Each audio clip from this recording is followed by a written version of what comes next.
adik-adik, mari kita memuji Tuhan, mari kita beribadah kepada Tuhan dengan sungguh-sungguh, mari kita memberikan yang terbaik kepada Tuhan, mari kita mengucap syukur kepada Tuhan melalui pujian, Bapa Ku datang padamu.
Tuhan Yesus, terima kasih karena Engkau telah memberkati kami hingga saat ini. Ya Tuhan, kiranya sebentar lagi kami akan mendengarkan cerita firman Tuhan. Kau berkati kami agar kami dapat mendengarkannya dengan sungguh-sungguh dan dapat duduk diam. Supaya kami dapat memberikan yang terbaik kepada Engkau, dapat belajar bagaimana berusaha dengan ikhlas dan rela hati memberikan persembahan yang terbaik bagi Engkau, supaya persembahan kami dapat berkenan di hadapan-Mu. Terima kasih ya Tuhan Yesus. Haleluya. Amin. Hai anak-anak, kalian pernah gak menghadiri acara pesta ulang tahun temanmu yang berulang tahun? Jika itu adalah teman akrabmu, kamu tentunya pengen memberikan sesuatu hadiah buat temanmu. Mungkin kamu ingin memberikan ucapan selamat ulang tahun buat dia, ingin menyanyikan lagu buat dia, ingin membacakan puisi buat dia. Bahkan kalian mungkin ingin memberikan sebuah kado, sebuah hadiah buat temanmu itu. Karena kalian ingin membuat teman kalian itu tersenyum dan berbahagia, merasa senang di hari ulang tahunnya. Sehingga kalian menyiapkan sesuatu untuk kalian berikan kepada temanmu yang berulang tahun itu. Kalau buat teman saja kita ingin memberikan sesuatu yang membuat teman kita senang, apalagi untuk Tuhan. Kita harus membawa persembahan yang terbaik dong untuk Tuhan. Tuhan Yesus kan sahabat kita. Bahkan Tuhan Yesus adalah Raja di atas segala raja. Anak-anak, kalian tahu gak? Persembahan kita bisa menjadi persembahan yang ajaib loh. Anak-anak, kalian tahu gak? Kalian sekalipun masih kecil, kalian bisa loh memberikan persembahan ajaib untuk Tuhan Yesus. Mengapa disebut ajaib? Sebab persembahan kalian, anak-anak kecil, itu bisa membuat Tuhan Yesus tersenyum. Bagaimana caranya ya kita mempersiapkan persembahan ajaib untuk Tuhan Yesus? Ayo dengarkan firman Tuhan berikut ini. Pada suatu kali, Tuhan Yesus sedang duduk di bait Allah. Tuhan Yesus duduk di dekat kotak persembahan. Kotak itu diletakkan di bait Allah dan bertujuan untuk menjadi sumbangan yang kemudian akan diberikan kepada orang-orang miskin, anak-anak. Lalu datanglah orang-orang memberikan persembahan ke dalam kotak persembahan itu. Banyak sekali orang yang datang untuk memberikan persembahan ke kotak itu. Banyak di antara mereka adalah orang-orang kaya yang memasukin banyak uang ke dalam kotak persembahan itu. Anak-anak, kalian tahu gak bagaimana bunyinya? Kecereng cereng cereng, kuring cereng cereng cereng cereng. Wah, uang-uang itu saling berdenceringan satu sama lain masuk ke dalam kotak persembahan itu. Sehingga semua orang yang ada di sekitar itu melihat dan mendengarkan betapa banyak uang yang dimasukin oleh orang-orang kaya itu ke dalam kotak persembahan. Cering, cing cereng cereng, cering cereng cereng. Wah, semua orang mendengarnya. Tiba-tiba datanglah seorang janda yang miskin. Dia disebut janda, itu artinya suaminya sudah meninggal. Jadi dia harus bekerja keras supaya dia bisa makan. Hasil pekerjaan janda itu tidak seberapa. Sehari dia bisa hanya dibayar 2 peser atau 1 duit, anak-anak. Itu jumlah yang sangat sedikit. Itu jumlah untuk makan 1 hari saja.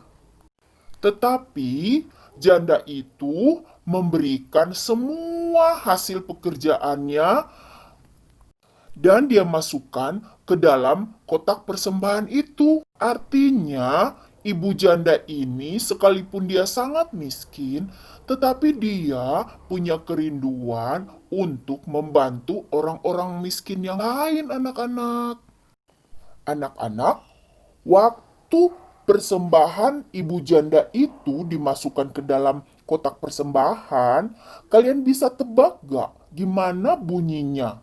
Bunyinya seperti ini, anak-anak. Pluk. Iya, karena hanya 1 duit atau 1 koin.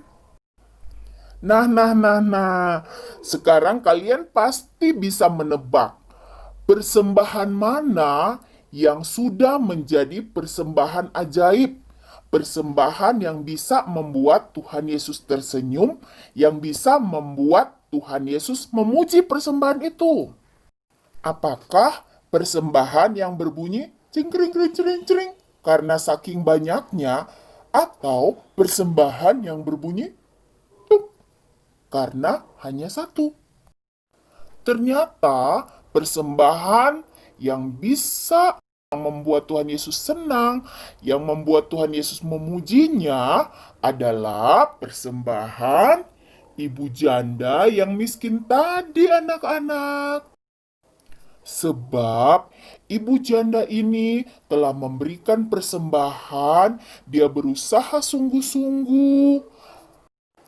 Dia rela hati karena dia ingin menolong orang-orang miskin yang lain. Dia ikhlas memberikannya seluruh uangnya sudah dia berikan, satu-satunya uangnya. Jadi, sekalipun dia setelah memberikan persembahan itu, dia tidak tahu bagaimana caranya dia harus hidup, harus membeli makanan, tetapi dia benar-benar memberi dengan kesungguhan hati adik-adik. Jadi, sekalipun kalian masih kecil, kalian tentu saja bisa memberikan persembahan ajaib buat Tuhan Yesus. Seperti biasa, kalian bisa memasukkan persembahan kalian di kantong kolekte ketika kalian pergi ke sekolah minggu. Namun, berilah yang terbaik buat Tuhan Yesus. Berilah dengan rela hati dan ikhlas untuk Tuhan Yesus, supaya persembahanmu berguna bagi pelayanan di gereja demi kemuliaan nama Tuhan Yesus. Nah, adik-adik, ternyata persembahan yang berkenan di hadapan Tuhan adalah persembahan yang diberikan dengan usaha yang sungguh-sungguh, dengan ikhlas dan rela hati. Contohnya, jika adik-adik dikasih uang untuk persembahan 5.000, tetapi sebelum itu adik-adik pergi dulu ke toko untuk dibelanjakan dan baru sisanya adik-adik persembahkan kepada Tuhan. Berarti adik-adik nggak rela atau nggak ikhlas untuk memberikan semuanya kepada Tuhan.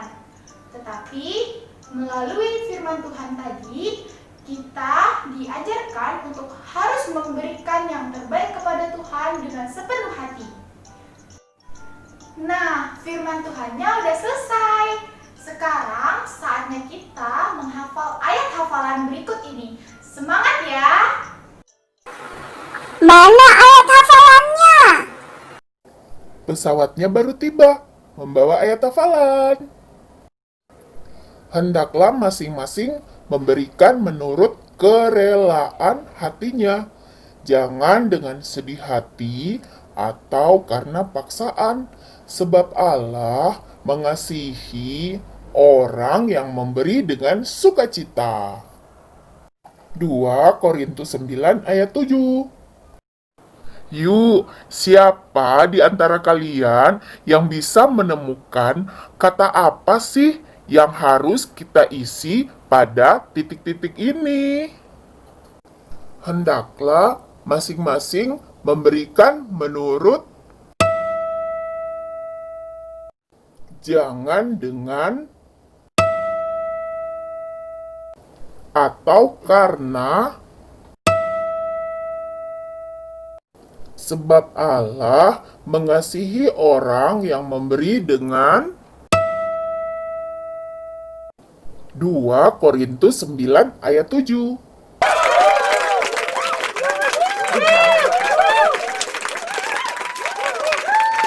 Anak-anak, semoga dengan menghafal ayat hafalan ini dengan baik akan membantu kita semua untuk memberikan persembahan yang berkenan di hati Tuhan Yesus. Wah, ternyata kalian semua hebat-hebat ya. Nah, adik-adik, sekarang kita akan berdoa. Tetapi jangan lupa ya, setelah berdoa kita ada aktivitas yang menarik yang bisa kalian kerjakan di rumah. Nah, sekarang kita berdoa terlebih dahulu ya. Lipat tangannya, tutup mata. Tuhan Yesus, terima kasih karena Engkau telah memberkati kami dari awal hingga akhirnya. Tuhan, kami berdoa bagi anak-anakmu yang di rumah, kiranya Engkau beri kesehatan bagi mereka. Engkau juga berkati orang tua mereka supaya usaha pekerjaan mereka dapat berjalan dengan lancar dan mendapatkan berkat darimu. Terima kasih Tuhan Yesus. Haleluya. Amin. Nah, adik-adik, ibadah kita sudah selesai. Sampai jumpa minggu depan. Dadah! Halo anak-anak, sekarang kita mau membuat aktivitas. Aktivitasnya apa ya? Sebelum dikasih tahu, kalian ikuti petunjuk berikut ini. Siapkan gunting, lem fox, kertas origami warna-warni, hanya satu aja boleh. Kemudian spidol, kertas kado, kita hanya butuh sedikit aja. Bisa kertas kado warna-warni ya. Kalian bisa membuat lebih dari satu kalau kalian suka. Lalu, ini ya, kita hanya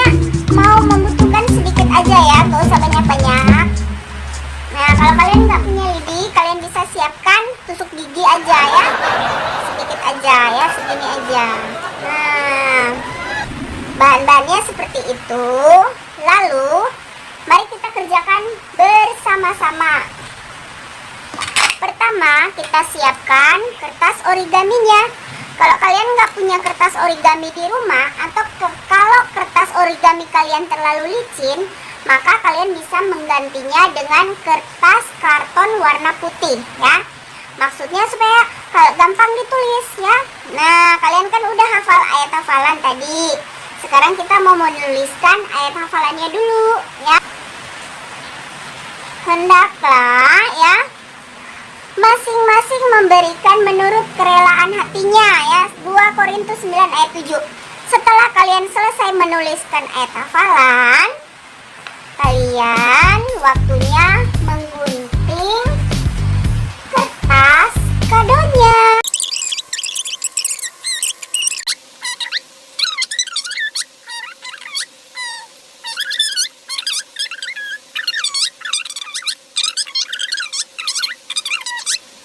Setelah itu kita mau tempelkan di sini ya. Kita tempelkan di situ. Nanti kita bikin seperti ini. Ini jadi kayu pemegangnya ya, seperti kotak persembahan biasanya di sekolah minggu ya. Kalau di sekolah minggu kan warnanya ada warna hitam, biru atau merah. Sekarang kita mau bikin yang warna-warni ya. Jadi kita mau lem ininya dulu ya, pegangannya dulu kita mau lem. Oke. Nah, seperti ini ya. Di sini sekali lagi pakai lem fox karena lem fox itu kuat dan cepat meresap. Ini bukan iklan ya, guys. Nah, kayak gini. Nah, setelah itu, setelah lidinya kita tempel, baru kita tempel kertas kadonya ya. Boleh banyak, boleh sedikit ya. Tapi biar tangan kita gak kotor, jangan banyak-banyak. Oke. Nah, kalian harus mengerjakannya dengan gembira. Nah, karena firman Tuhan hari ini mengajar kita untuk memberi dengan penuh usaha, ikhlas dan rela hati, dan kita memberi dengan tidak terpaksa ya, alias sukacita. Nah, seperti ini guys ya. Nah, seperti itu ya. Gampang kan? Jadi ini ayatnya udah lengkap ya. Nah, kita di sini punya 2 macam kantong persembahan. Semoga Tuhan menolong supaya kita bisa memberikan persembahan yang terbaik buat Tuhan Yesus. Oke anak-anak, sampai jumpa minggu depan. Semangat ya!